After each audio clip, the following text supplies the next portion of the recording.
భూమి అనేది ఒక స్థిరాస్తి మాత్రమే కాదు, అది ఒక భావోద్వేగం. భూమితో ఉన్న అనుబంధం కన్నతల్లితో సొంత ఊరితో ఉన్న అనుబంధంతో సమానం.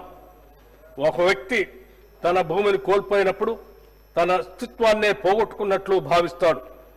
అటువంటి భావుకతతో ముడిపడి ఉన్న అంశంలో గత ప్రభుత్వ హయాంలో చేపట్టిన ధరణి ప్రాజెక్టులో చోటు చేసుకున్న అక్రమాల వల్ల సామాన్యులకు తీరని వేదన మిగిలింది.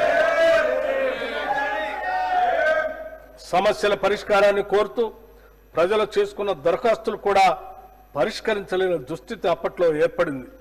వీటి పరిష్కరణ వేగవంతం చేయడానికి జిల్లా కలెక్టర్లకు మాత్రమే ఉన్న పరిష్కరణ అధికారాన్ని తహసీల్దార్ ఆర్డీఓలకి బదిలీ చేస్తూ మార్గదర్శకాలని విడుదల చేశాం.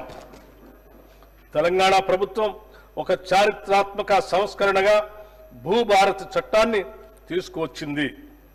ఈ చట్టంలోని నిబంధనలు పారదర్శకంగా, సమగ్రంగా, భూ వివాదాలకు తావు లేకుండా భూ యజమానుల హక్కులు పూర్తిగా పరిరక్షించడానికి రూపొందించబడ్డాయి.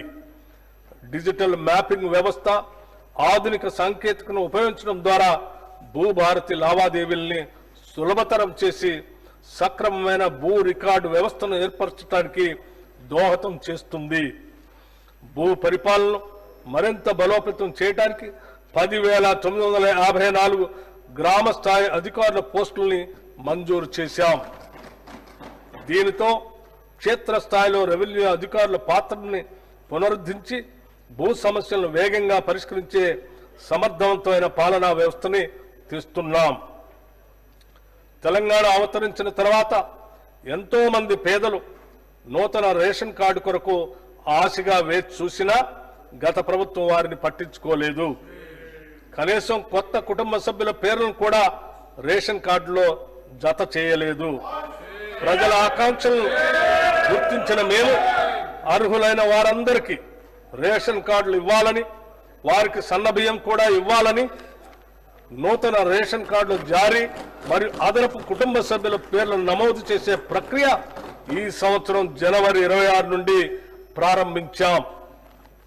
పౌర సరఫరా శాఖకి ఈ బడ్జెట్లో 5,734 కోట్ల రూపాయలు ప్రతిపాదిస్తున్నాం.